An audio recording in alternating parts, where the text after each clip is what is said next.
Good morning. And it's Saturday morning cartoons. And I'm your animated cartoon character this morning. My name is Huckleberry Hound. Anyway, I hope you're doing okay. I'm upstairs again trying to be a little warmer.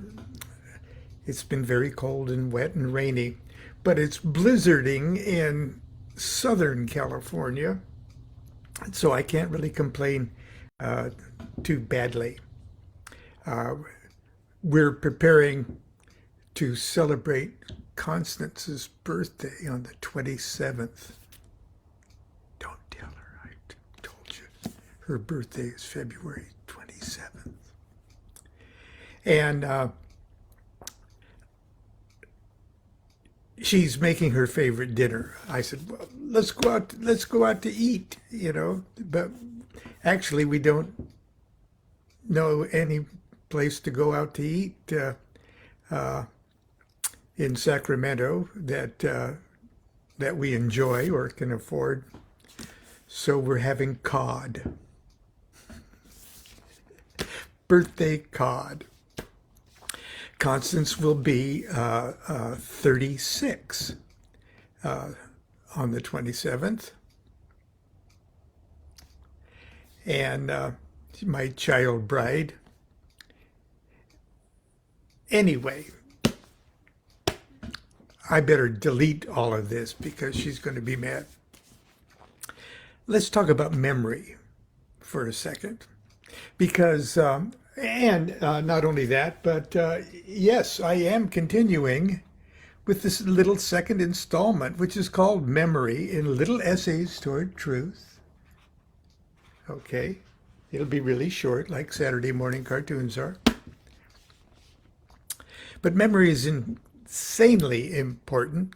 And as we've been discussing Coronzone, the crossing of the abyss, the moving from number 4 on the Tree of Life, which is the Adept Exemptus, to number 3 on the Tree of Life, the Master of the Temple, and the circumstances of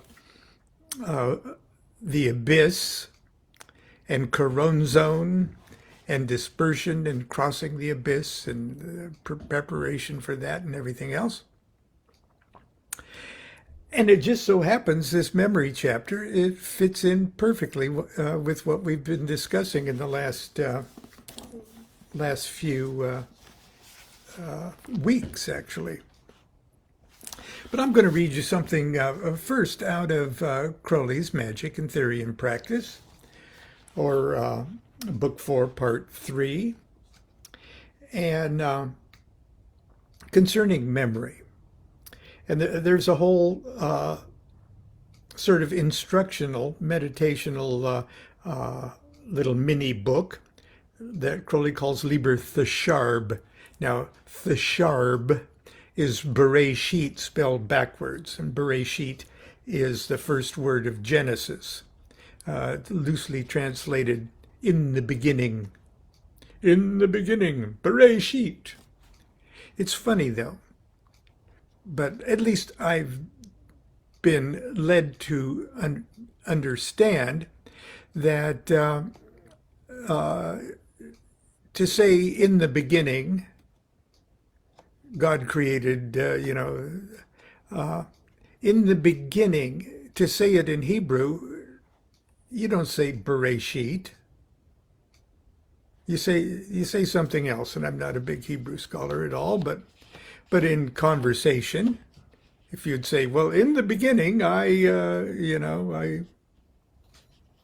started out as a comedian, in the beginning I did this, in the beginning I did that. You wouldn't say Bereshit. Bereshit's a special word. It's a unique word. And it's the word of, obviously, the beginning of the first book of Moses, the Genesis. And it starts with a capital B, or a bet, instead of an aleph, which is you'd expect that to be the first The first word would start with the first letter, but it doesn't. Bereshit. So Thisharb is the creative word spelled backwards, as if you were watching the film of creation played backwards. Thisharb, going from creation back into the negative existence, which is how one would think across the abyss anyway. But anyway, I'm just going to read just a couple lines from it in preparation for our little short little chapter of memory. For in the abyss, no effort is any wise possible. The abyss is passed by virtue of the mass of the adept and his karma. Two forces impel him. One, the attraction of Binah, and two, the impulse of his karma. And the ease and even the safety of his passage depends on the strength and direction of the latter. In other words, it really depends on the impulse of your karma, the momentum you've established on your expansion, your raising of your consciousness up through the tree of life. In other words, you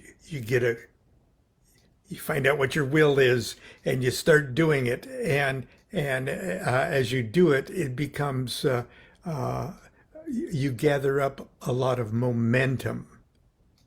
And if you have enough momentum, if you've developed enough momentum in your karma, by the time you hit Hesed number 4, you're already rolling, hopefully at least halfway through the abyss, and the attraction of Binah should be able to at least match the momentum of your consciousness climb up the tree and suck you to Binah's.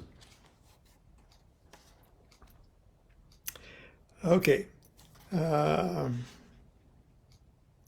Should one rashly dare the passage and take the irrevocable oath of the abyss, he might be lost therein through aeons of incalculable agony. He might even be thrown back upon Hesed, with the terrible karma of failure added to his original imperfection. It is even said that in certain circumstances it is possible to fall altogether from the tree of life and to attain the towers of the Black Brothers.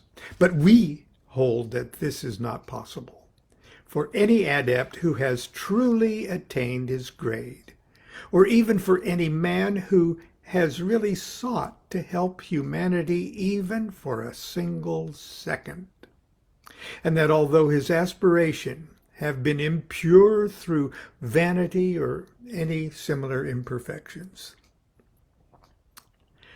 then let the adept who finds the result of these meditations unsatisfactory refuse the oath of the abyss and live so that his karma gains strength and direction suitable to the task at some future period. Memory is essential to the individual consciousness. Otherwise, the mind were but a blank sheet on which shadows are cast. But we see that not only does the mind retain impressions, but that it is so constituted that its tendency is to retain some more excellently than others. Okay. So that being said,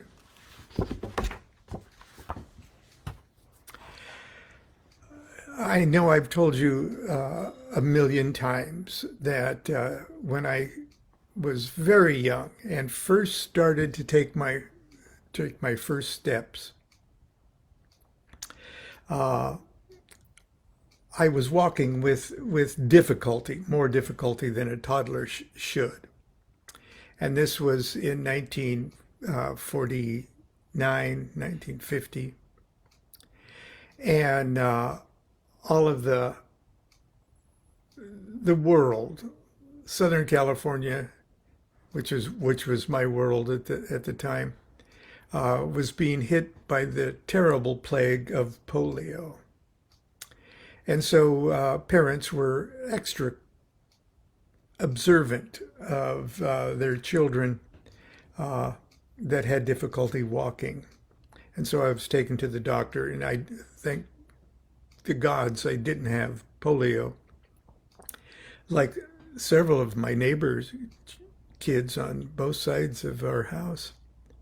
But I did have what's called Perthes disease, a bone disease. And since growing up, I've met quite a few other people my age that had Perthes disease. Mickey Mantle, the great ball player, had Perthes disease in his knees, but mine was hip Perthes. And the only known treatment was no treatment at all. It was make the patient pretty much immobile, put no weight on the hip, and hopefully the condition, body chemistry or something, would start to kick in as you grew older, and allow your bones to be resistant to that. It was pretty freaky because on my mother's side, her sister had a disease that early in her life literally gelatinized many of her bones. So it was a freaky, scary thing. So just as I was learning to walk, and just as I was learning to talk and get out in the world, and just as I was losing my infantile thought processes that we all lose as we grow and get out into the outer world, we forget what we were thinking when we were in the womb. We forget what we were thinking in the opening days and months and the infantile pre-linguistic memories. And I was allowed to hang on to those memories as I lay on my back, immobile, in bed, looking at the ceiling, looking pleasantly out the window, falling in and out of consciousness 24 hours a day. I didn't sleep 8 hours and awake 8 hours. And I snoozed for 20 minutes and was awake for 20 minutes and snoozed for 20 minutes, 24 hours a day, day and night, as the sun went up and down and up and down and up and down. And I had memories that were implanted some other way. I was not exposed to television. We had no television. There was no television. Generally, nobody had television in those days. It was a couple of years later. I never saw a movie. These were other kinds of impressions.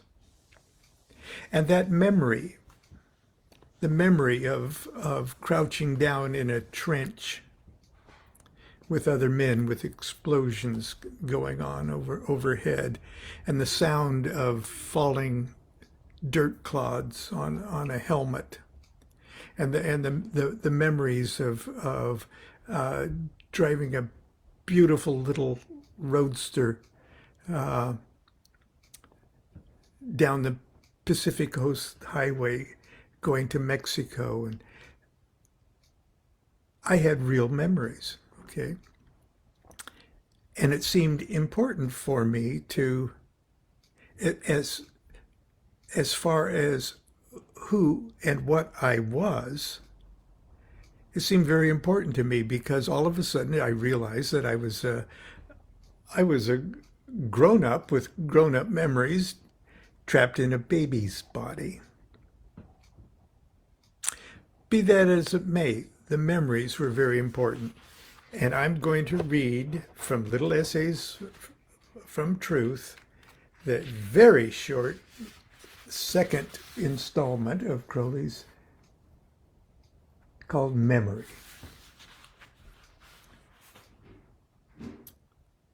Memory is the very stuff of consciousness itself. Consider that we can never know what is happening, but only what has just happened. Even when most actively concentrated on what we call the present. Moreover, no impression short of sama samadhi, and as I told you yesterday, one of the great things about Little Essays Toward Truth is we've got a glossary of terms. Crowley provides us a glossary of terms in the back. And first of all, samadhi, I'm sure most of us are familiar with it. But samadhi is ecstasy or superconsciousness. Etymologically, it means together with the Lord. And sama samadhi is just simply right samadhi. Okay. Moreover, no impression short of sama samadhi can ever pretend to confer any coherent idea of the self. That exists only in an order of consciousness far deeper than any direct perception, in a type of thought which is capable of combining the quintessence of countless impressions into one, as also of transforming this tabula rasa into a positive prehensile ego. Whether this process be hallucinatory or no, it is surely memory which, more than any other function of the mind, determines its possibilities. Now, whatever view we may take of the nature of self, it is clear that our limit of error will constantly diminish as the range of our observations extend. To calculate the orbit of Neptune from a period of days when it is retrograde could lead to formidable fallacies. When memory is seriously weakened, the resulting state approximates dementia. Memory is then, in a figure, the mortar of the architecture of the mind. It seems impossible even to begin to discuss its nature as it is in itself, for it is not a thing at all, but only a relation between impressions. We must be constant to observe its virtues. First of all is that, already noted, its extent in time. Second is the faculty of selection. It would be undesirable, as it is impossible, for the memory to retain all impressions indiscriminately. Such memories are found only in lunatic asylums.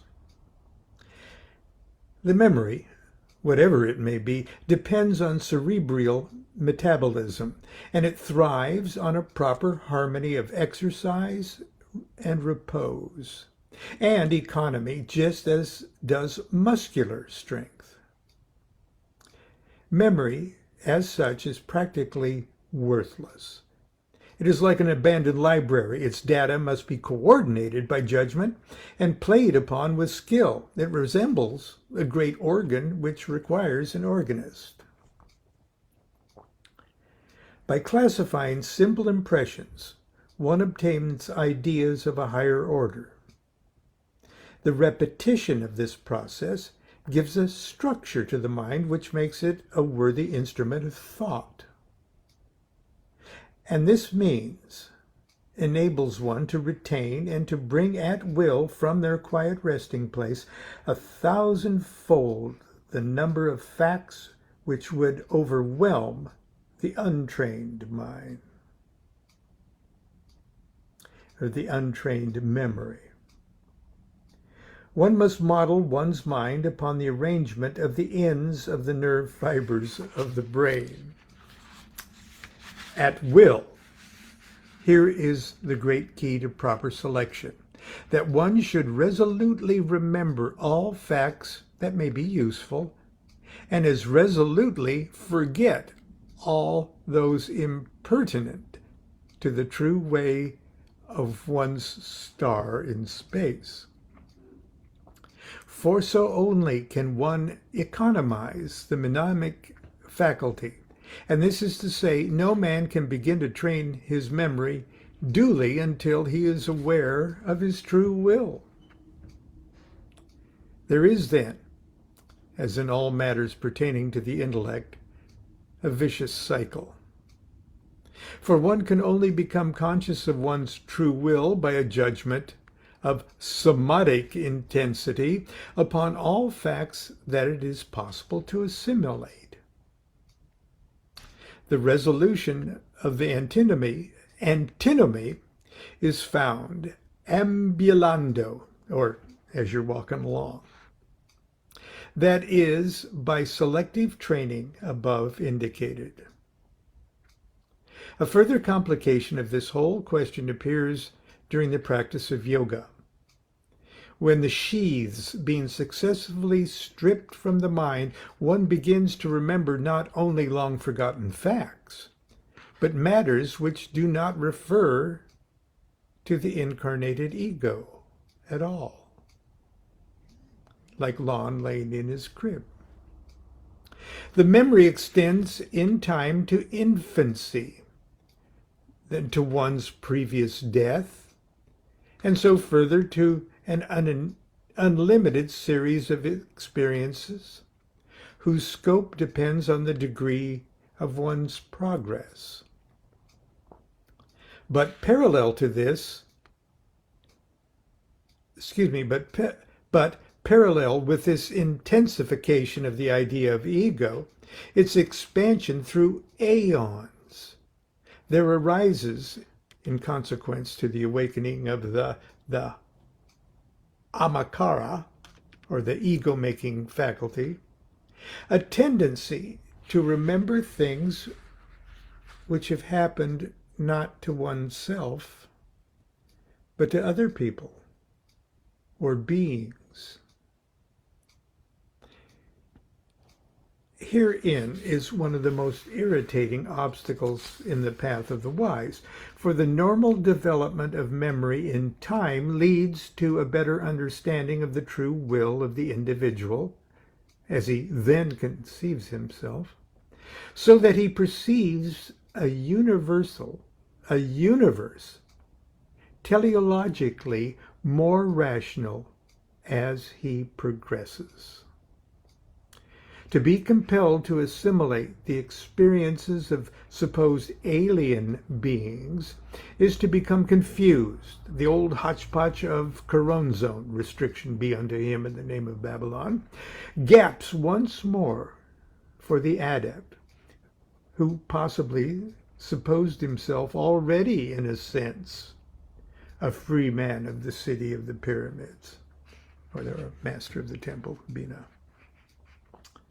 But it is just this experience, in default of any other, which eventually insists on his undertaking to cross the abyss.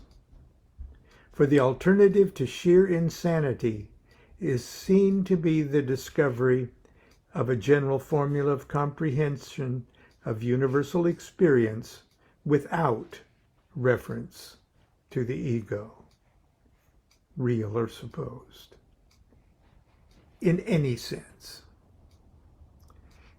This paradox, like all others, should be a lesson of supreme value. This, that every difficulty is for our advantage, and that every question is posed only in order to lead us to an answer involving a triumph infinitely more glorious than we could have otherwise have conceived. And meditation upon this whole matter may not unlikely bring us to this further vision of wonder, that the nature of all things, the nature of all things themselves, that the nature of all things themselves is in reality but a function of memory.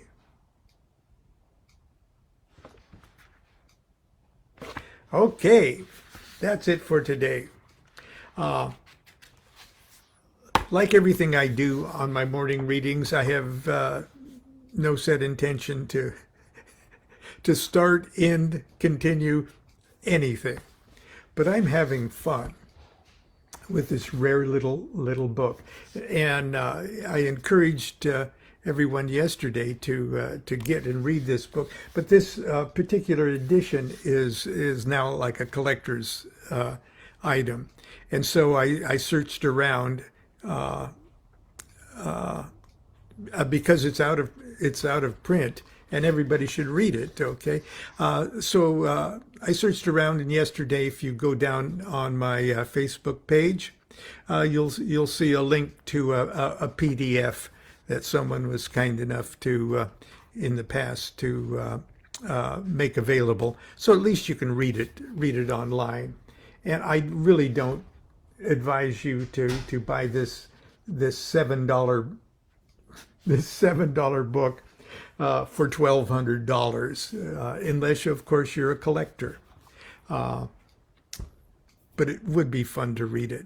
And the thing that I read to you from Magic and Theory and Practice, or Book 4, Part 3, was from Liber Thesharb, which is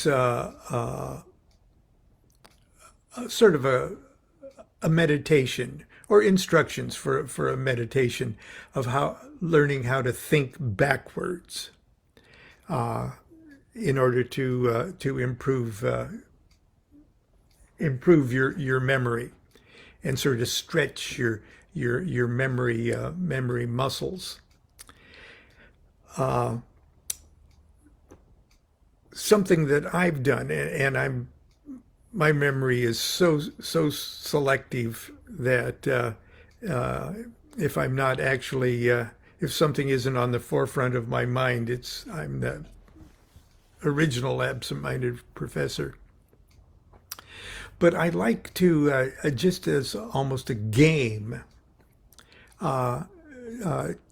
choose a year in my past, just arbitrarily choose a year, and